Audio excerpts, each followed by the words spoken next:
திமுக விமர்சிக்க கூடாதா? விமர்சிக்கலாம். எங்க இருந்து விமர்சிக்கிறோம்னா எங்க தலைவருடைய பார்வையிலிருந்து நீங்க விமர்சிக்கணும். நீங்க என்ன பண்றீங்க? தலைவருக்கு அகேன்ஸ்டான ஒரு ஸ்டாண்ட் எடுக்கிறீங்க. அகேன்ஸ்டான ஸ்டாண்ட் எங்க எடுக்கிறீங்கன்னா ஆப்போசிட் எதிரணியில் இருக்கிறவங்கள ஆதரிக்கிறீங்க. எதுல லாஜிக்கா இல்லாஜிக்கா ஆதரிக்கிறீங்க. கரப்ஷன்ல எதிரணியில் இருக்கிறவங்க ஆதரிக்கிறீங்க. நெப்போட்டிசம் பாலிடிக்ஸ்ல எதிரணியில் இருக்கிறவங்க ஆதரிக்கிறீங்க. மழை வெள்ளத்தை உருப்படியா சொல்லாத ஒன்றிய அரசை கேள்வி கேட்கறதுக்கு உங்களுக்கு வாய் வரல. அப்போ இங்க இருக்கக்கூடிய கவர்மெண்ட் நீங்க தொடர்ந்து கொஸ்டின் பண்றீங்க. ஏன்னா ஒன்றிய அரசு நீ ஒழுங்கா சொல்லியிருக்கணும் இல்லையா? உங்ககிட்ட தானே அந்த பவர் இருக்கு. இத்தனை சென்டிமீட்டர் மழை பெய்யும். அப்ப எதுக்கு இங்க வானிலை ஆய்வு மையம் எதுக்கு ஒண்ணு இங்க இயங்குது? அது யாருடைய பணத்துல இயங்குது? மக்களுடைய வரி பணத்துல தானே இயங்குது. அப்ப அதை நோக்கி நோ கொஸ்டின்ஸ். இங்க கூட்டணியை கெடுக்கக்கூடிய வேலையா பாக்குறாருன்னா அப்ப நான் சொல்றேன் பாருங்க, சங்கராச்சாரியாரை ஒரு நல்ல சாமியாருன்னு சொல்றாரு. எவ்வளவு விலை உயர்வான சோப்பை போட்டு குளிச்சாலும் தலித்துகளுடைய தீட்டு போவாதுன்னு சொன்னவர் சங்கராச்சாரியார். அம்பேத்கர் கொண்டு வந்த ஹிந்து கோட் பில்ல கடுமையா எதிர்த்தவர் அவரு. அதனாலதான் புரட்சியாளர் அம்பேத்கர் ராஜினாமா பண்ணாரு. அவருடைய புக்கு வெளியீட்டு விழாவிலேயே நீங்க அவர் நல்ல சாமியார்னு சொல்றீங்க. அப்போ இங்க மழை பிரச்சனையை விமர்சிக்கும் பொழுது அந்த சைட்ல ஜெயலலிதா அவர்களை மழை பிரச்சனையை எப்படிலாம் ஹேண்டில் பண்ணக்கூடாதோ, பெருவெள்ளம் உடைய மழையை எப்படிலாம் ஹேண்டில் பண்ணக்கூடாதோ அப்படிலாம் ஹேண்டில் பண்ண ஒரு சிஎம் நீங்க அயன் லேடின்னு சொல்லி புகழ்றீங்க. அப்ப இந்த கான்ட்ரடிக்ஷன் உள்ள ஆளு நீங்க தான். நாங்க எப்படி திமுகவுடைய ஆட்களா நாங்க செயல்படுறோம்? பாஜகவால கொடுக்க முடியாத பணமா திமுக கிட்ட இருக்கு? மாநில அரசு கிட்ட அதிகாரம் அதிகமா, ஒன்றிய அரசு கிட்ட அதிகாரங்கள் அதிகமா? இங்க ஸ்டேட்ல இருக்கக்கூடிய மினிஸ்டர்ன்றது பவரா, சென்ட்ரல் மினிஸ்டர்ன்றது பவரா? பிரசிடென்ட் பவர்ஃபுல் போஸ்டிங்கா இல்ல இங்க இருக்கக்கூடிய local minister, state government minister powerful போஸ்டிங்கா? இந்தியாவின் முதல் குடிமகனாக வரக்கூடிய தகுதி எங்க தலைவருக்கு இருந்தது. பாஜக ஆதரிச்சிருந்தா. அப்படி அவர் ஆதரிச்சிருந்தாருன்னா அவர் குட் சிட்டிசன், ஃபர்ஸ்ட் சிட்டிசன் கிடையாது, வெரி பேட் சிட்டிசனா இருப்பார். அரண்சை நண்பர்களுக்கு வணக்கம். அரண்சை ஊடகம் சுயேட்சையாக இயங்குவதற்காகவே உருவாக்கப்பட்டது. நாம் செய்கிற வேலை உண்மையிலேயே மக்களுக்காக செய்கிறோம் என்பதை நீங்கள் நம்பினால், வாய்ப்பு இருந்தால் இந்த ரேசர் பே கியூஆர் கோடுக்குள்ளே நீங்கள் அதை ஸ்கேன் பண்ணி எங்களுக்கு உங்களால் இயன்றதை விருப்பம் இருந்தால் ஆதரவு தெரிவிக்கலாம். வணக்கம், இது அரண்சை. நான் தேவாபாஸ்கர். நேர்காணலில் விடுதலை சிறுத்தைகள் கட்சியினுடைய கொள்கை பரப்பு செயலாளர் வழக்கறிஞர் மோசஸ் அவர்கள். வணக்கம். வணக்கம் சார். கட்சியை விட்டு இடைநீக்கம் செய்யப்பட்டு 6 மாத காலத்திற்கு இடைநீக்கம் செஞ்சிருக்காங்க. பட் இருந்தும் ஆதவ அர்ஜுனாவினுடைய செயல்பாடுகள் அது மீண்டும் மீண்டும் விசிகவை உங்களுடைய கட்சி தலைவருக்கு ஏதோ ஒரு குடைச்சல் கொடுக்குற மாதிரியே தான் இருக்கு. ரொம்ப சமீபமாக அவருடைய இன்டர்வியூ கூட வந்திருக்கு, 2 சேனல்ல கொடுத்துருக்காரு. ரொம்ப முக்கியமான பேசு பொருளாக அவர் முன்வச்ச கருத்துக்கள் எல்லாம் விவாதிக்கப்படுறதெல்லாம் பார்க்க முடியுது. அந்த இன்டர்வியூவை பார்த்து எனக்கு ஒரு ஒப்பீனியன் வந்துச்சு. அவர் பேசின கருத்துக்கள் இருந்து என்ன சொல்ல முயற்சிக்கிறார் அப்படின்னு. உங்களுக்கு எப்படி இருந்துச்சு அந்த இன்டர்வியூலாம் பார்க்கும்பொழுது, அவர் முன்வச்ச கருத்துக்களை பார்க்கும்பொழுது உங்களுடைய மனநிலை அல்லது என்ன சொல்றாருன்னு நீங்க நினைக்கிறீங்க? ஆதவ அர்ஜுனா ஒரு இஷ்யூ இருக்குன்னு வச்சுங்களேன், அந்த இஷ்யூவை அட்ரஸ் பண்றது ஒரு விதம், ரெண்டாவது அந்த இஷ்யூவை பாலிடிக்ஸ் பண்றதுன்றது ஒரு விதம். இப்போ எங்களுடைய தலைவர் திமுகவோட எல்லா விதத்திலையும் உடன்படுறாரா, அவங்களுடைய எல்லா நடவடிக்கைகளும் உடன்படுறாரா அப்படின்னு கேட்டோம்னா, நாங்கள் பல இடங்கள்ல முரண்படுகிற இடத்துல நாங்கள் அதை போராட்டமா அறிவிச்சிருக்கிறோம், போராட்டம் நடத்தியிருக்கிறோம். இது திமுக கூட்டணியில் இருக்கக்கூடிய கட்சிகள்லயே எந்த கட்சி அதிகமா போராட்டம் நடத்திய கட்சின்னா விடுதலை சிறுத்தைகள் தான் நடத்தியிருக்கிறோம். இது பிரச்சனையை அட்ரஸ் பண்றோம். ஆனா பிரச்சனையை பாலிடிக்ஸ் பண்றதுன்னு ஒண்ணு இருக்கு பாத்தீங்களா, அந்த பாலிடிக்ஸ் பண்றதை தான் தொடர்ந்து ஆதவ அர்ஜுனா பண்ணிட்டு இருக்கிறாரு. இது என்னமோ அவர் ஐடென்டிட்டி கிரைசிஸ், அவரை முதன்மைப்படுத்திக்கிறதுக்கு இந்த வேலையை தொடர்ந்து செஞ்சுட்டு இருக்கிறாரோ அப்படின்னு நான் யூகிக்கிறேன். நான் யூகிக்கிறேன்னா அப்படின்னா ஏதோ பிரசம்ஷன்ல எனக்கு தோணுன விஷயத்த நான் பேசல, அவருடைய நடவடிக்கைகள்ல இருந்தே பேசுவோமே. இப்ப அவர் என்ன சொல்றாரு, ஊழல் குற்றச்சாட்டை திமுக அரசு மீது முன்வைக்கிறார். ஊழல் அரசு திமுக அரசு ஊழல் அரசுன்னு, குடும்ப ஆட்சி ஊழல் அரசுன்னு சொல்லி சொல்றாருன்னு வச்சுங்களேன். இந்த பக்கம் திமுகல ஊழல் வழக்கால அபெக்ஸ் கோர்ட்டால தண்டிக்கப்பட்டவங்க யாருன்னா இருக்கிறாங்களா? கிடையாது, விசாரணையில இருக்கிறாங்க. ஆனா இன்னும் யாருக்கும் தண்டனை வழங்கப்படலை. ஆனா இந்த சைட்ல அப்படியே ஏடிஎம்கே சைட்ல பார்த்தோன்னா சபார்டினேட் கோர்ட்ஸாலையும் ஹைகோர்ட்டுக்கு சபார்டினேட் கோர்ட்ஸ் விசாரிச்சு, ஹைகோர்ட் விசாரிச்சு, இந்த நாட்டில் இருக்கக்கூடிய உச்சநீதிமன்றம் விசாரிச்சு தீர்ப்பு உறுதி செய்யப்பட்ட ஊழல் வழக்கில் தண்டிக்கப்பட்ட ஜெயலலிதாவை என்ன சொல்றாருன்னா அயன் லேடி அப்படின்னு சொல்றாரு. ரெண்டாவது இன்னொரு விஷயம் என்னன்னா, மழை வெள்ள பிரச்சனைகள் இப்ப கடலூர், விழுப்புரம் மாவட்டங்கள்ல மழை பிரச்சனை ஏற்பட்டுச்சு. அந்த மழை விஷயங்கள்ல அங்க இருந்த விசிகாவுடைய மாவட்ட செயலாளர்கள் எங்களை தொடர்பு கொண்டு பேசினாங்க. இந்த மாதிரி சரியான நடவடிக்கை இங்க எடுக்கப்படலை, இங்க தலித் மக்கள் தான் அதிகமா இருக்கக்கூடிய பகுதி அப்படின்னு சொல்லி என்கிட்ட சொன்னாங்க.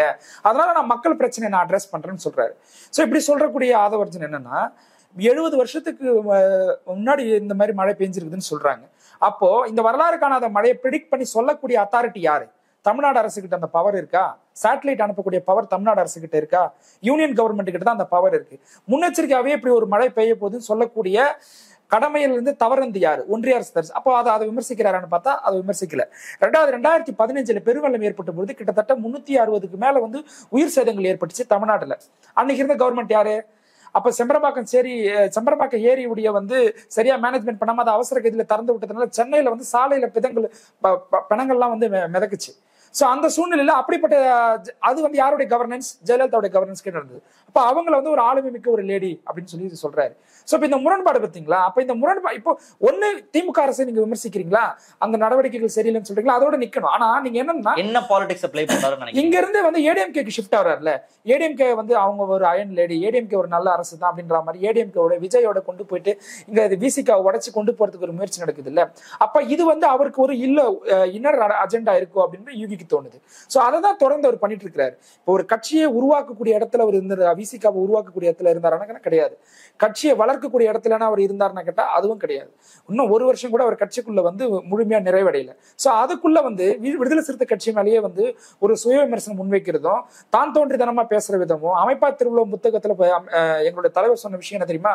எல்லாரும் ஆர்கனைஸ்டா இயங்குறோங்கிறத விட தலைமைக்கு கட்டுப்பட்டு நடக்கணும். இப்ப தலைமை சொல்லக்கூடிய கருத்தோட ஒத்த கருத்தை தான் உங்களுடைய, அதுதான் அமைப்பா நம்ம ஒரு ஆர்கனைஸ் ஆகிறதுக்கான அர்த்தம்.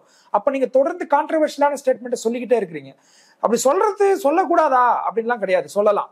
ஆனா நீங்க வந்து அது எங்க இருந்து ஆரம்பிக்கணும்னா எங்க தலைவர்கிட்ட இருந்து ஆரம்பிக்கணும். எங்க தலைவர் எந்த பர்ஸ்பெக்டிவ்ல பேசுறாரோ அந்த இடத்துல இருந்து நீங்க அதை கொண்டு போகணும். ஆனா நீங்க எங்க இருந்து ஆரம்பிக்கிறீங்க? விஜய் கிட்ட இருந்து ஆரம்பிக்கிறீங்க, ஏடிஎம்கே முடிக்கிறதுக்கு ட்ரை பண்றீங்க. அப்ப இதுதானே வந்து ஒரு பெரிய ஒரு சந்தேகத்தை எழுப்புது.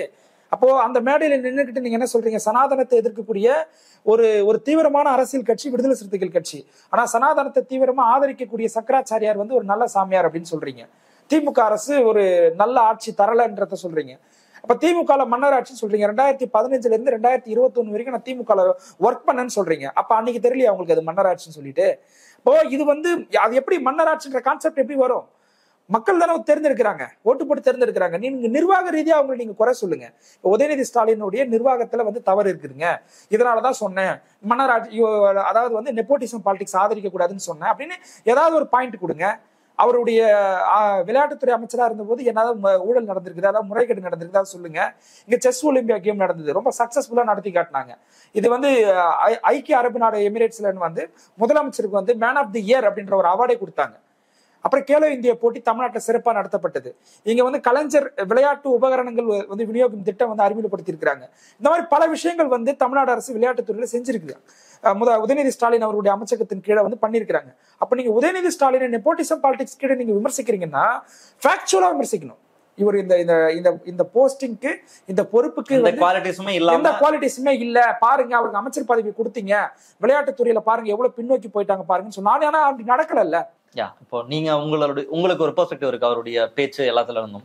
எனக்கு வந்து ஒரு பெர்ஸ்பெக்டிவ் இருக்கு. நான் அதை ஃபாலோ பண்றதுல, அவர் பேசுறத கேட்கறதுல, இப்ப அந்த இன்டர்வியூஸ் மூலமாக அவர் சொன்ன விஷயம் என்ன அப்படின்னா, நான் என்ன புரிஞ்சுக்கிறேன் அப்படின்னா, ஒரு பக்கம் வந்து அவர் எந்த இடத்துலையும் திருமாவை வந்து விட்டு கொடுக்கல. எங்க அண்ணன் நான் தான், என்னோட கோ டு பர்சன் வந்து அண்ணன் திருமா தான், நான் நாளைக்கே வேற ஒரு கட்சி மாறினாலும் அண்ணன் போய் பேசுவேன், ரொம்ப இன்ஸ்பைரிங்கான லீடர் வந்து எனக்கு திருமா தான் அப்படின்லாம் நிறைய சொல்றாரு.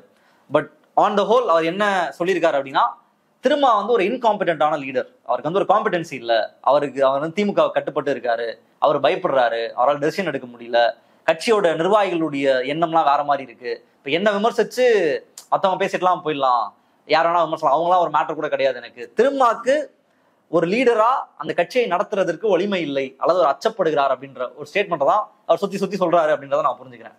அதுக்கு உங்களுடைய பதில் என்ன? அதாவதுங்க, இப்ப நீங்க கேட்ட கேள்விக்கு ரெண்டாவது கேள்வியில நீங்க பதிலையும் கொடுத்துட்டீங்க. நான் எங்கேயுமே தலைவரை விட்டு கொடுக்கல, தலைவர் தான் எனக்கு ரோல் மாடல், தலைவர் தான் எனக்கு இன்ஸ்பிரேஷன் எல்லாமே அப்படின்னா, அப்படின்னு என்ன பண்ணணும்னா நீங்க தலைவர் எல்லா இடங்களிலுமே விட்டு கொடுத்துருக்க கூடாது. இப்போ எங்க தலைவரை நான் எப்படி பாக்குறேன்னா, அவர் வந்து அதாவது டிசிஷன் மேக்கிங்ல ரொம்ப உறுதியான ஒரு லீடர்னு நான் பாக்குறேன்.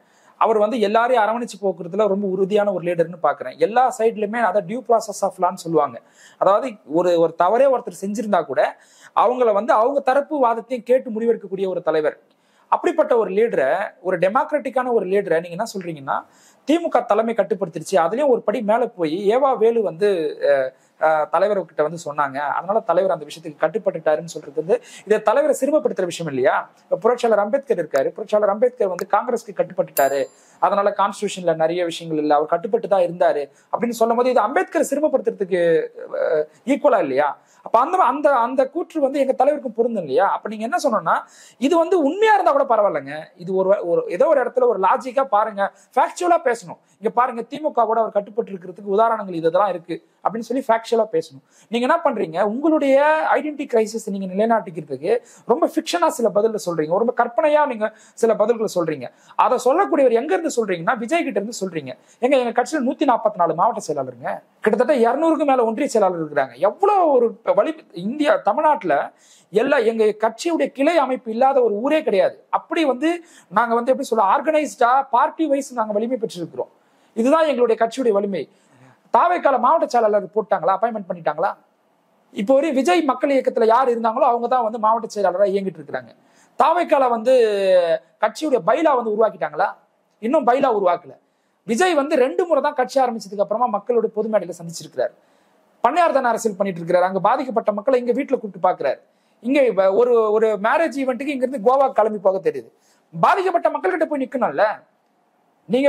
அதாவது லீடர் என்றவன் வந்து மக்கள் கிட்ட போய் நிக்கணும். மக்களை உங்களை நோக்கி வர வைக்கிறதுக்கு நீங்க வந்து முயற்சி பண்ணக்கூடாது. அதுதான் லீடர். நீங்க மூவ் ஆன் ஆகணும்.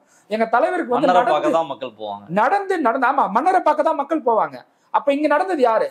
அப்ப பனையூர்ல நடந்தது என்ன விஷயம்? மக்கள் தானே வந்து இவரை பார்க்க வந்தாங்க. அப்ப நீங்க அந்த இடத்துல எடுத்து போயிட்டு எங்க தலைவரை கனெக்ட் பண்ண பாக்குறீங்கல்ல. ஒவ்வொரு ஊரா நடந்து அவருடைய கால் 2 பாதங்களும் வந்து வீங்கி போயிருக்கு. நைட்ல அவரால் தூங்க முடியாது. 1 மணி நேரத்துக்கு மேல மசாஜ் பண்ணாதான் எங்களோட தலைவருக்கு அவருக்கு வந்து ஒரு உறக்கமே வரும். அது கூட 2 மணி நேரம் 3 மணி நேரம் தான். இப்படி ஓய்வில்லாத உழைக்கக்கூடிய ஒரு தலைவர் ஒரு பக்கம் இருக்கிறாரு. இந்த தலைவரை நீங்க என்ன பண்றீங்கன்னா, இங்க இருந்து அப்படியே அழுக்கா கழட்டி கொண்டு போயிட்டு விஜய் கூட சபார்டினேட்டா சேர்க்க பாக்குறீங்க. நீங்க வேற ஒரு அரசியலும் பண்ணிருக்கலாம். எங்க தலைவர் தான் முதல்வர், விஜய் வந்து துணை முதல்வர், எடப்பாடி பழனிசாமி துணை முதலமைச்சர், எங்க தலைவர் தான் முதலமைச்சர். இப்படி ஒரு நரேஷன் உங்களால செட் பண்ண முடியுமா? செட் பண்றதுக்கு உங்களுக்கு தைரியம் இருக்கா? அப்ப நீங்க இருந்து கூட்டு போற, அப்ப இவருடைய உழைப்பு நீங்க என்னவா கொஸ்டின் பண்றீங்க? விஜய்க்கு என்ன ஒரு குவாலிட்டி இருக்கு? திரைப்பிரபலன்றதை தாண்டி விஜய்க்கு ஏதாவது ஒரு குவாலிட்டி இருக்கா? சர்க்கார் படத்துல வந்து நான்லாம் மெரிட்ல வந்தவனான்னு ஒரு டைலாக் வரும். நான்லாம் மெரிட்ல வந்தவனா என்ன அர்த்தம்? ரிசர்வேஷன்ல வந்தவன் வந்து இன்கேப்பபிள்னு அர்த்தம். அதான் மீனிங் இன்டைரக்டா. அப்படிப்பட்ட விஜயை நீங்க ஆதரிக்கிறீங்க. இப்ப விஜய் என்ன சொல்றாரு? எங்களுடைய கொள்கை ஆசான் புரட்சியாளர் அம்பேத்கர், தந்தை பெரியார். புரட்சியாளர் அம்பேத்கருடைய பிறந்த நாளை கொண்டாடுறதை விட நவம்பர் 26 சட்டம், இந்திய அரசியலமைப்பு சட்டம் அங்கீகரிக்கப்பட்ட நாள், ஏதாவது ஒரு ட்வீட் போட்டாரா? இப்ப வைக்கம் போராட்டம் 100ஆண்டு விழா, உங்களுடைய கொள்கை தலைவர் யாரு? பெரியார் தானே. ஏதாவது வந்து ட்வீட் போட்டீங்களா? நானும் போய் தேடி பார்க்கறேன், காணோம். உங்களுடைய கொள்கை எதிரி யாரு? பாஜக. டிசம்பர் 6 பாபர் மசூதி இடிப்பு தினம், பாசிசத்துடைய எழுச்சி அங்கதான் ஆரம்பிச்சது. அதுக்கப்புறமா தான் குஜராத் கலவரம், அதுக்கப்புறம் தான் மணிப்பூர்ல வந்து இப்ப நின்றுட்டு இருக்கு. அப்போ டிசம்பர் 6 நீங்க எங்களுடைய கொள்கை எதிரி பாஜகன்னு சொல்றீங்கல்ல, பாஜகவை விமர்சிச்சு ஏதாவது ஒரு ட்வீட் போட்டீங்களா? அன்னைக்கு கிடையாது. அப்புறம் எப்படி உங்களை நம்பி போக முடியும்? அப்ப பாசிசத்தை எந்தவித சமரசமே இல்லாம எதிர்க்கக்கூடிய எங்கள் தலைவரை நீங்க விஜய் கூட சபார்டினேட்டா கபலீகரம் பண்றாரு. அவருடைய உழைப்பை, ஒரு 35 ஆண்டு கால உழைப்பை கபலீகரம் செய்து கொண்டு இன்னொரு இடத்துல போய் தள்ள பாக்குறாருன்ற சொல்றீங்க. அதான் அவர் யாரு? அவர் கட்சி உருவாக்குற பணியில இருந்தாரா?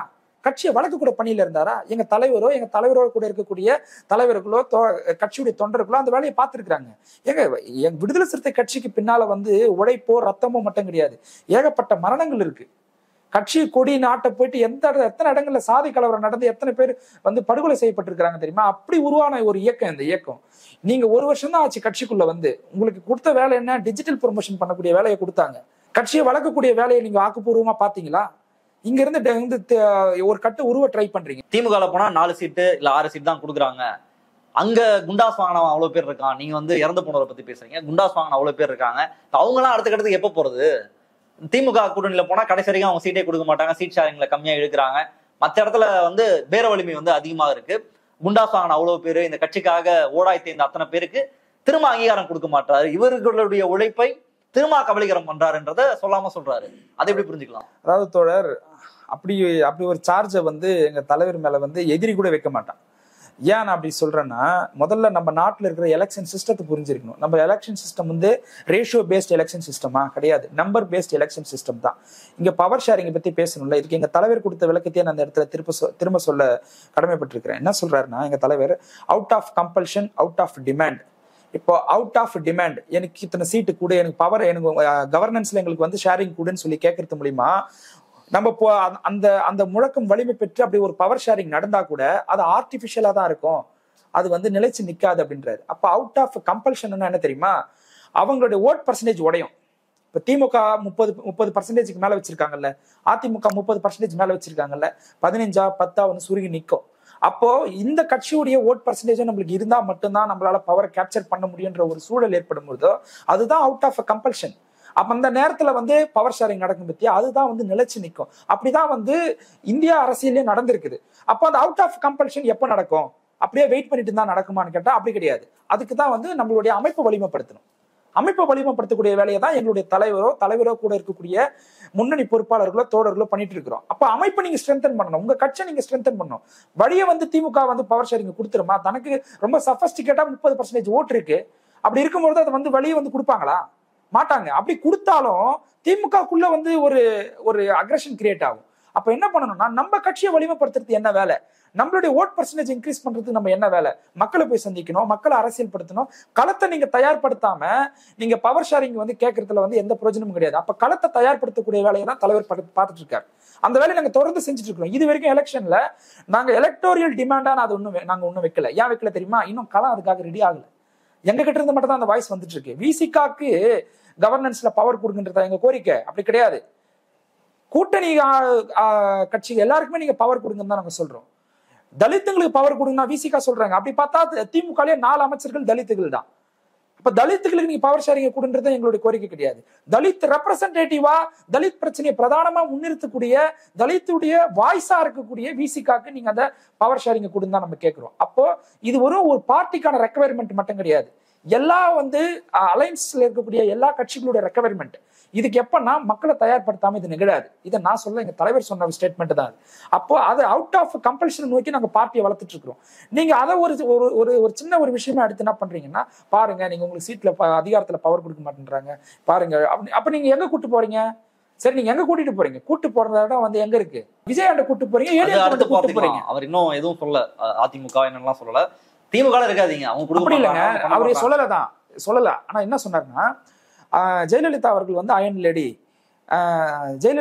ஏடிஎம்கேக்கு இவ்வளவு ஓட் பர்சன்டேஜ் இருக்கு, விஜய் வந்து ஒரு மாற்று சமூகத்துல இருந்து வந்தாலும் அம்பேத்கரை முன்மொழிகிறாரு, அப்படி அவரை தூக்கி பிடிக்கிறாரு அப்படின்லாம் சொல்லும் பொழுதோ இது என்ன ஒரு நரேஷனை செட் பண்ணும்? நீங்க அங்க வந்து ஒரு சாஃப்ட் டச்சும் இங்க வந்து ஒரு ஹார்டான ஒரு வாய்ஸை நீங்க ரைஸ் பண்ணாங்கன்னா அது பாக்குறவங்களுக்கு எப்படி ஒரு புரிதலை ஏற்படுத்தும்? ஸோ ஜென்ரலாக ஒரு கேள்வி கேட்குறேன். ஒய் விசிகே, எதுக்கு ஆதவ அர்ஜுனா இந்த பார்ட்டிக்கு வரணும்? இவ்வளவு நெருக்கடி. ஏன்னா நானும் இந்த ஃபீல்டில் வந்து நான் ரொம்ப வருஷமா திருமாவளவன் அவர்களை பார்த்துட்டு இருக்கேன். இப்படியான நெருக்கடியை அவர் சந்திச்சதே கிடையாது. அவர் வந்து இப்படி கேள்வி கேட்குற நிலைமைக்கு அவர் கண்டினியூஸாக ஆன்சர் பண்ணணும். என்ன சொல்றது, ஒரு நெருக்கடியான ஒரு சுச்சுவேஷன் இருக்குல்ல, அந்த சுச்சுவேஷன் அவர் ஆட்பட்டு நான் பார்த்ததில்லை. எப்பயுமே மக்கள் பிரச்சனைக்காக போயிட்டு இருப்பாரு, வருவாரு, இப்படிதான் பிஸியா அவர் எங்கிட்டே இருப்பாரு. அங்க அவர் அப்படி பேசிட்டாரு, இது பிரச்சனை ஆயிடுச்சா, நீ என்ன பதில் சொல்ல போறீங்க, அங்க ஆராசா ஒரு பக்கம் பேசுறாரு, கூட்டணி கட்சிக்காரங்க ஒரு பக்கம் பேசுறாங்க. இந்த நெருக்கடியை அவர் சந்திச்சு நாங்க பார்த்ததே கிடையாது வரைக்கும். இப்போ இது வந்து எப்படி புரிஞ்சுக்கலாம்? ஆதவ அர்ஜுனா கட்சிக்குள்ள வந்தது, இன்னைக்கு வரைக்கும் பேசிட்டு இருக்கிறது, அவர் சஸ்பெண்ட் ஆகி இருக்கிறது, இதெல்லாம் என்ன அண்டர்ஸ்டாண்ட் பண்ணிக்கலாம்? உங்களுக்கு எப்படி இருக்கு? ஒரு லார்ஜர் பர்ஸ்பெக்டிவ்ல இதை பேசலாம்னு நான் விருப்பப்படுறேன். என்னன்னா, அம்பேத்கர் மூவ்மெண்ட்னு சொல்லிக்கக்கூடிய ரிபப்ளிக் பார்ட்டி ஆஃப் இந்தியாவா இருக்கட்டும், இல்ல வந்து லோக் ஜனசங்கா இருக்கட்டும், பகுஜன் சமாஜ் கட்சியா இருக்கட்டும், இவங்கெல்லாம் வந்து அம்பேத்கரிஸ்ட் மூவ்மெண்ட்டுக்குன்னு சொல்லிக்கிறாங்க. இவங்க எல்லாம் ரொம்ப சஃபஸ்டிகேட்டடா பிஜேபியோட வந்து நேரடியாகவோ மறைமுகமாவோ கூட்டணியில் இருக்கிறாங்க, அதிகார பகிர்வை என்ஜாய் பண்ணிட்டு இருக்கிறாங்க. ஆனா எங்களுடைய தலைவர் எந்த இடத்துலயுமே பிஜேபியோட காம்ப்ரமைஸ் பண்ணிக்காத ஒரு லீடரா இருக்கிறாரு. ஆனா ஒவ்வொரு முறையுமே எங்க தலைவரை நோக்கி தான் இந்த வந்து குற்றச்சாட்டுகள், இந்த சார்ஜ் வந்துட்டே இருக்குது. ஒவ்வொரு முறையும் நாங்க வந்து நெஞ்ச பிளந்து நாங்க வந்து நேர்மையானவங்க தான் நிரூபிக்க வேண்டிய நிர்பந்தத்தை எங்களுக்கு மட்டுமே தொடர்ந்து ஏற்படுத்திட்டு இருக்கிறாங்க. அது வந்து பல வடிவங்கள்ல வந்திருக்கு. இந்த டிஃபர்மேஷன் இருக்கு பாத்தீங்களா, இந்த பேட்டர்ன் இருக்குல்ல, இவர் தலித் மக்கள் எதுவுமே அடமானம் வைக்கிறாரு, இது வந்து பல வடிவங்கள்ல வந்திருக்கு. பல அந்த டிஃபர்மேஷன் ஸ்டைல் மாறி இருக்கு. ஆனா அந்த கேள்வி தமிழ்நாட்டுல எடுத்துக்கிட்டோம்னா அது ஜான் பாண்டியன் மீதோ, கிருஷ்ணசாமி மீதோ, யார் மீதும் புரட்சி பாரதம் மீதோ, ஜான் பாண்டியன் மீதோ, பிஎஸ்பி மீதோ, கிருஷ்ணசாமி மீதோ, இல்ல தேசிய அளவுல ராம்விலாஸ் பாஸ்வானோ, அத்வாலேவோ, இல்ல மாயாவதி அவர்கள் மீதோ வந்ததே கிடையாது. ஆனா இவங்க எல்லாம் ஏதோ ஒரு பாயிண்ட்ல பிஜேபியுடைய திட்டங்களையோ பிஜேபியுடைய பவர் ஷேரிங்லயோ பிஜேபி ஆதரிச்சிருக்காங்க. அப்ப பிஜேபி எதிர்க்கக்கூடிய ஒரு அமைப்பா விசிகா இருக்கும்போது தொடர்ந்து இந்த நெருக்கடியை நாங்க சந்திச்சுக்கிட்டே இருக்கோம். அப்ப இது திட்டமிட்டு இது உருவாக்கப்படுறதா தான் நான் பாக்குறேன். ஏன் நான் அப்படி பாக்குறேன்னா, அவங்க எல்லாம் வெறும் அம்பேத்கர் மூவ்மெண்ட், அவ்வளவுதான். எப்பவுமே அம்பேத்கர் மூவ்மெண்ட் வந்து ஐசோலேஷனா இயங்கணும் அப்படிங்கிறது தான் ஆர்எஸ்எஸ் உடைய கொள்கை. அப்ப எங்க தலைவர் மட்டும் அதுல மாற்ற என்ன சொல்றேன்னா, self isolation is more danger then isolation அப்படின்ற ஒரு வாதத்தை எடுக்கிறார். நீ உன்னையே நீ தனிமைப்படுத்திக்கிறதுன்றது ஆல்ரெடி நீ தனிமைப்பட்டு இருக்கிறல்ல, அதை விட ரொம்ப மோசமானது அப்படின்ற ஒரு பிரச்சாரத்தை முன்னெடுத்து அதை எல்லா தோழர்கள் மத்தியிலும் பரப்புறாரு. அப்ப என்ன பண்றாருன்னா, ஒரு கனெக்ஷன் ஏற்படுத்துறாரு. பாசிசத்துடைய எழுச்சிங்கிறது பாபர் மசூதி இடிப்பு தான் அவங்களுடைய நிகழ்ச்சி நிரல்ல முதல் அஜெண்டா. அதுக்கப்புறமா குஜராத் கலவரம் நடந்தது, தொடர்ச்சியா நடந்தது. அப்ப என்ன பண்றாருன்னா, எங்களுடைய தலைவர் என்ன பண்றாருன்னா, அம்பேத்கர் மூமெண்ட், அம்பேத்கரிசம் அப்படின்றத மட்டுமே கையில் எடுக்காம அதை ஒரு கனெக்ஷன் பண்றாரு. அதுதான் டெமோக்ராட்டிக் ஃபோர்ஸ் உடைய யூனிட்டி. பெரியாரை கொண்டு வந்து கனெக்ட் பண்றாரு. கம்யூனிசம் ஒரு இடதுசாரி கட்சியா நடத்துறாரு.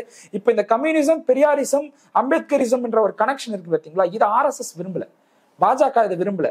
இவர் எந்த இடத்துலயும் விலை போகாம இருக்கிறதுக்கு காரணமும் இப்படி முழுமையா உள்வாங்கதான். இந்தியாவில் இருக்கக்கூடிய டிஸ்கிரிமினேஷனுக்கு ஏத்த மாதிரி தன்னுடைய கட்சியை கட்டமைச்சிருக்கிறார், அந்த கட்சியை வழிநடத்துறாரு.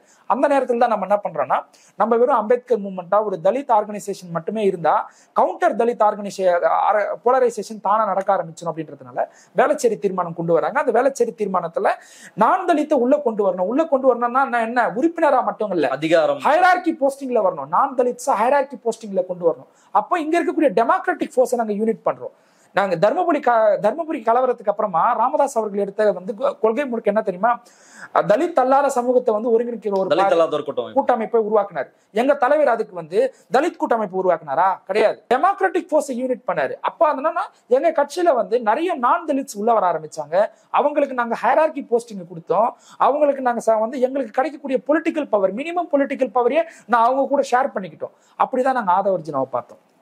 அவர் ஒரு நான் தலித். அவர்கிட்ட ஒரு ஸ்டாட்டிஸ்டிக்ஸ் டீம் இருக்கு. நல்ல ஒரு விளையாட்டுத் துறையில ரொம்ப மேலோங்கி வளர்ந்தவர், ஒரு இளைஞர். கட்சியை அடுத்த ஒரு 40 வருஷத்துக்கு அவரால் ரொம்ப ஆக்டிவா பண்ண முடியும். நானும் அவர் அப்படிதான் பார்த்தேன். ஆரம்ப கட்டத்துல அவருக்கு அமைப்புக்குள்ள வரும்போது சரி, ஒரு பெரிய ஒரு ஐக்கானா இருக்காரு, ஒரு இவருக்கு இவரால கட்சி டெவலப் ஆகும் அப்படின்னு தான் நானும் நினைச்சேன். நானும் அப்படிதான் ஆசைப்பட்டேன். அப்படிதான் தலைவரும் விரும்பினார். ஆனா கட்சிக்குள்ள வந்ததுக்கு அப்புறமா நீங்க உங்களுக்கு துணை பொதுச் செயலாளர் பொறுப்பு வழங்கினதுக்கு அப்புறமா உங்களுடைய ஆக்டிவிட்டிஸ் எல்லாம் தொடர்ந்து பார்க்கும்பொழுது என்னன்னா, திமுக விமர்சிக்கிறதா மட்டுமே இருக்கு. திமுக விமர்சிக்க கூடாதா? விமர்சிக்கலாம். எங்க இருந்து விமர்சிக்கிறோம்னா, எங்க தலைவருடைய பார்வையிலிருந்து நீங்க விமர்சிக்கணும். நீங்க என்ன பண்றீங்க, தலைவருக்கு அகேன்ஸ்டான ஒரு ஸ்டாண்ட் எடுக்கிறீங்க. அகேன்ஸ்டான ஸ்டாண்ட் எங்க எடுக்கிறீங்கன்னா, ஆப்போசிட் எதிரணியில் இருக்கிறவங்கள ஆதரிக்கிறீங்க. எதுல இல்லாஜிக்கா ஆதரிக்கிறீங்க. கரப்ஷன்ல எதிரணியில் இருக்கிறவங்களை ஆதரிக்கிறீங்க. நெப்போட்டிசம் பாலிடிக்ஸ்ல எதிரணியில் இருக்கிறவங்க ஆதரிக்கிறீங்க.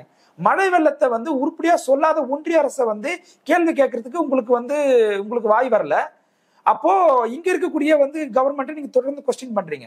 ஏன்டா ஒன்றிய அரசு நீ ஒழுங்கா சொல்லி இருக்கணும் இல்லையா? உங்ககிட்ட தானே அந்த பவர் இருக்கு. இத்தனை சென்டிமீட்டர் மழை பெய்யும். அப்ப எதுக்கு இங்க வானிலை ஆய்வு மையம் எதுக்கு ஒண்ணு இங்க இயங்குது? அது யாருடைய பணத்துல இயங்குது? மக்களுடைய வரி பணத்துல தானே இயங்குது. அப்ப அதை நோக்கி நோ கொஸ்டின்ஸ். சனாதனத்தையே முழு கொள்கையா வச்சுட்டு இருக்கக்கூடிய சங்கராச்சாரியாரை ஆதரிக்கிறீங்க.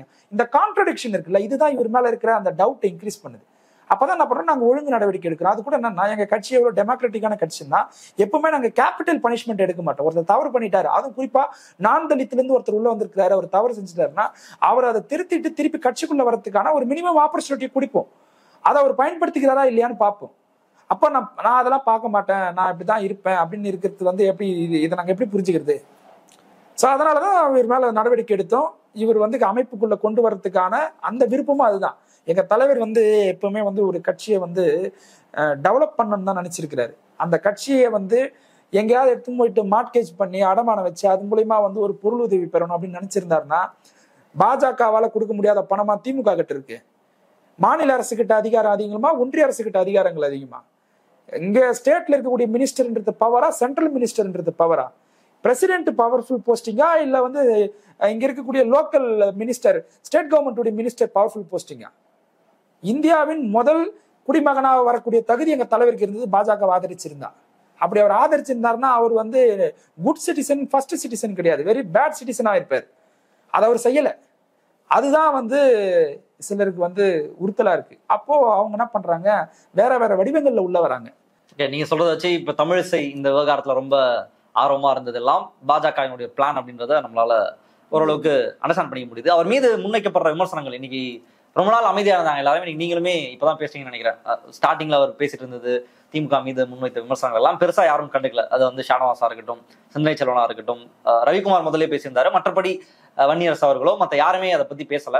பட் ஆஃப்டர் அந்த விஜய் நிகழ்ச்சிக்கு அப்புறம் எல்லாருமே பேச ஆரம்பிச்சிட்டாங்க. இப்ப அதை இவர் என்ன சொல்றாரு அப்படின்னா, திமுக சொல்லி பேசுறாங்க, திமுக அந்த கம்பல்ஷனை இவங்களுக்கு கொடுக்குது, கிட்டத்தட்ட விசிக எம்எல்ஏவா இல்ல திமுக எம்எல்ஏவா அப்படின்னு மற்ற பாஜக காரர்கள் சொல்லி கேட்டிருக்கோம். இன்னைக்கு அது உங்க கட்சியில இருக்கிற ஒழுங்கு நடவடிக்கை எடுக்கப்பட்ட ஆதவ அர்ஜுனா கிட்ட இருந்து வருது. அதை எப்படி பாக்குறீங்க? அதாவது முதல்ல எங்க கட்சிக்குள்ள நடக்கக்கூடிய உட்கட்சிக்குள்ள சில குழப்பங்கள் எல்லா கட்சியிலுமே வரும். ஈவன் கம்யூனிசம் பார்ட்டியில கூட அது வந்திருக்கு. ஆனா எதுவுமே வெளியே வராது. எங்க கட்சியிலும் அப்படிதான் இருந்தது.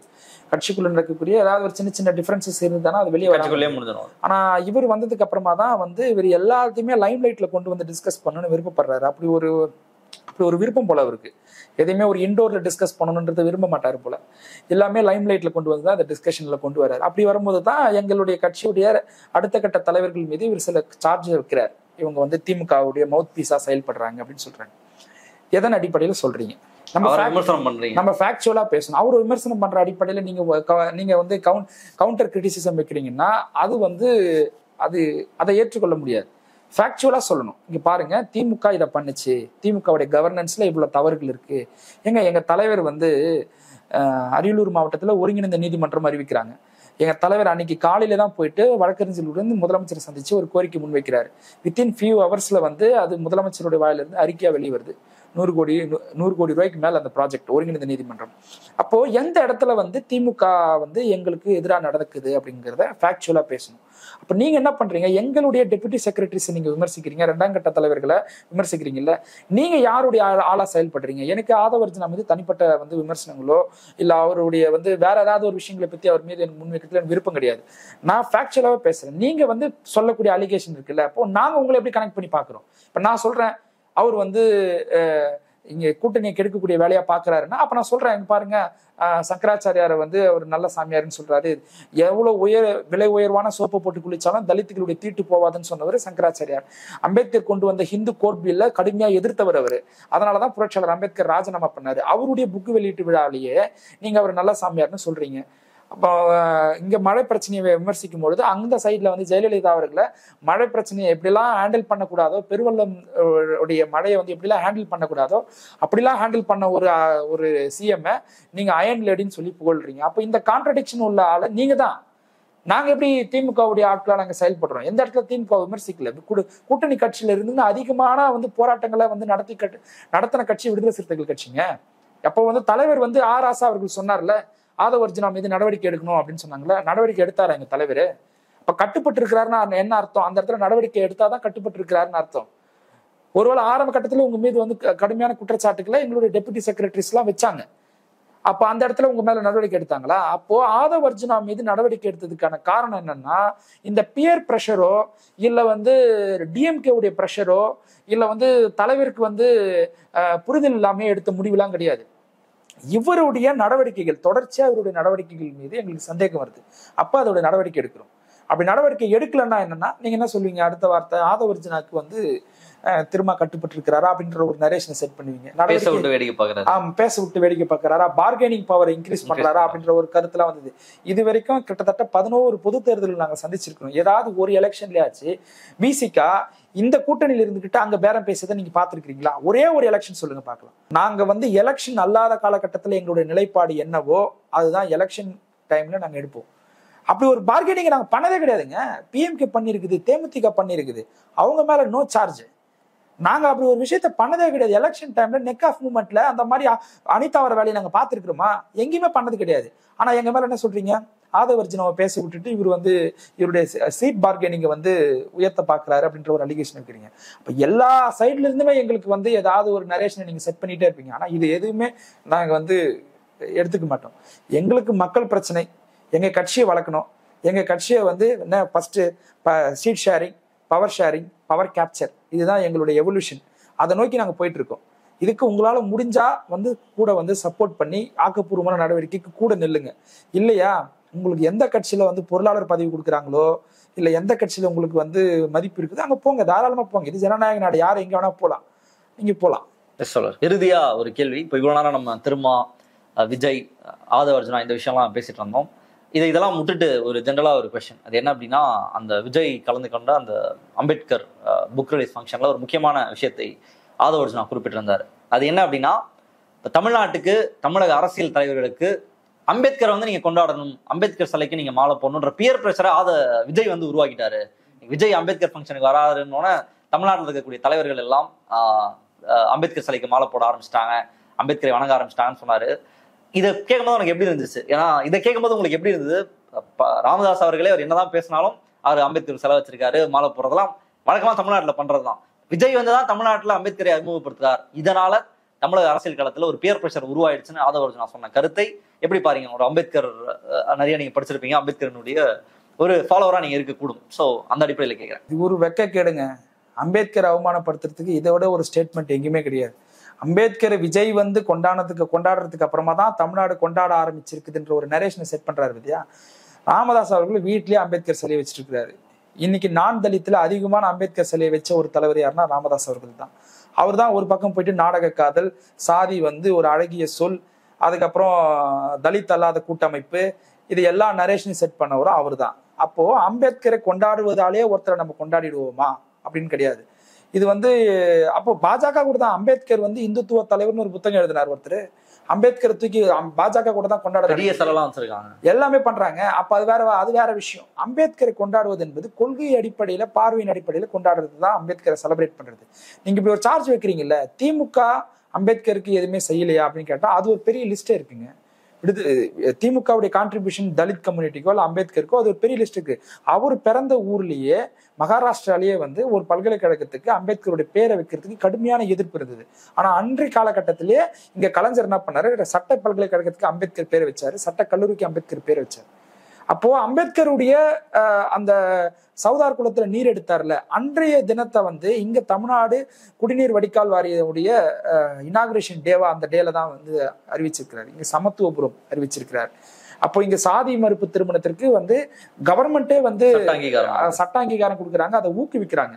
இது இந்த சாதி மறுப்பு திருமணத்தை வந்து ஊக்குவிக்கும் போது நான் எலெக்ஷன் டைம்ல என்ன ஒரு நரேஷன் செட் பண்ணாங்க தெரியுமா, நான் தலித் கம்யூனிட்டி பத்தி இல்ல நாடக கதை. அப்போ இந்த பக்கம் ஒருத்தன் வந்து ஒரு வேலையை பார்த்துட்டு இருக்கிறான்ல, அவனை பத்தி ஆதவர்ஜுனாக்கு என்ன கருத்து, அவனை பத்தி நீங்க என்ன சொல்ல வரீங்க?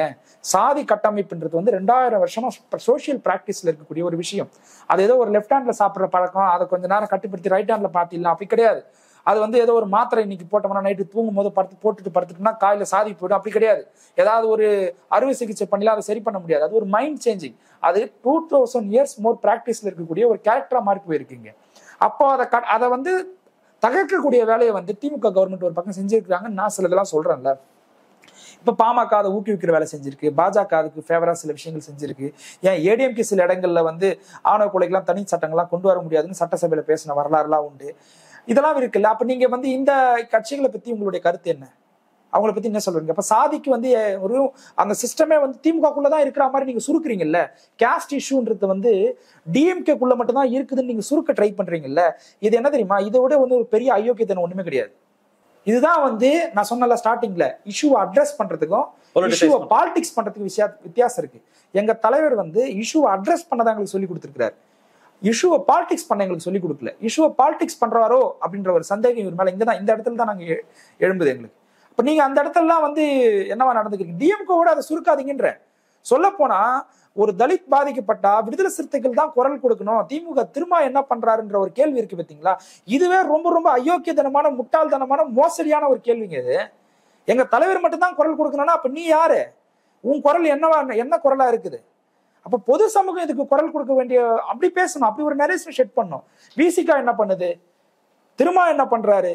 விசிகா வந்து ஏன் இன்னும் வந்து திமுகவோட கூட்டணியில இருக்குது அப்படின்னு சொல்றீங்க? இதுக்கு யார் இந்த பிரச்சனைக்கு மூல காரணமா இருக்கிறது யாரு? அந்த கருத்தியல வந்து கொள்கையில, அரசியல் கட்சியில வந்து அவங்களுக்கு கட்சியுடைய கொள்கையாவே வச்சிட்டு இருக்கிறாங்கல்ல. சனாதன கோட்பாட ஒரு கட்சி வந்து அரசியல் கொள்கையாவே வச்சிருக்குதுங்க. பாட்டாளி மக்கள் கட்சியும் பாஜகவும், பாட்டாளி மக்கள் கட்சியும் பாஜகவும் கிட்டத்தட்ட ஒண்ணுதான். ஒரே ஒரு டிஃபரன்சஸ் என்னன்னா, இவங்க வந்து பிற்படுத்தப்பட்ட மக்களுடைய இடஒதுக்கீடுக்காக குரல் கொடுத்தாங்க, அவங்க அதையும் கொடுக்க மாட்டாங்க. அதுதான் வித்தியாசம். ராமர் கோவில் இடிச்சிட்டாங்க, யாரை வச்சு இடிச்சாங்க? எஸ்சி எஸ்டி ஓபிசி மக்கள் தானே ராமர் கோயில் இடிக்கிறதுக்கு போனாங்க. கலவரத்துல இறந்தவங்க எல்லாம் யாரு? கட்டிட்டீங்கல்ல, ராமர் கோயிலை கட்டிட்டீங்கல்ல. அந்த கோயிலை கட்டுறதுக்கு துணையா இருந்த எஸ்சியோ எஸ்டியோ ஓபிசியோ யாரையாவது உள்ள வந்து அர்ச்சகராக்குனீங்களா? திமுக கவர்மெண்ட் அனைத்து சாதியினரும் அர்ச்சகராகலாம்னு சட்டம் போடுறான். அப்போ உங்களுக்கு இந்த டிஃபரன்ஸ் இருக்குல்ல. இப்ப சாதியை உடைக்கக்கூடிய செயல் இது, அது சாதியை கட்டமைக்கக்கூடிய செயல். அந்த செயலை நீங்க விமர்சிக்காம நம்மளுடைய பொலிட்டிக்கல் எனிமி யாரு, நம்மளுடைய ஐடியாலஜிக்கல் எனிமி யாருன்றது ஒரு டைவர்ஷன் ஏற்படுத்துறீங்கல்ல. இந்த டைவர்ஷன் ரொம்ப ஆபத்தானதுன்னு சொல்றேன். திரும்பவும் சொல்றேன், ஒரு இஷ்யூவை அட்ரஸ் பண்ண கத்துக்குங்க, பாலிடிக்ஸ் பண்ண கத்துக்காதீங்க. அதை எங்க தலைவர் யாருக்கும் சொல்லி கொடுத்தது கிடையாது, சொல்லி கொடுக்க மாட்டார். ரொம்ப நன்றி தோழர், பல முக்கியமான விஷயங்களை பேசியிருக்கீங்க. மக்கள் பார்த்து என்ன சொல்றாங்கன்னு பார்ப்போம். இன்றைய தினம் நிகழ்ச்சியில் கலந்து உங்களுடைய கருத்துக்களை பண்பு. நன்றி. மற்றவர்கள் சந்திப்போம். நன்றி, வணக்கம்.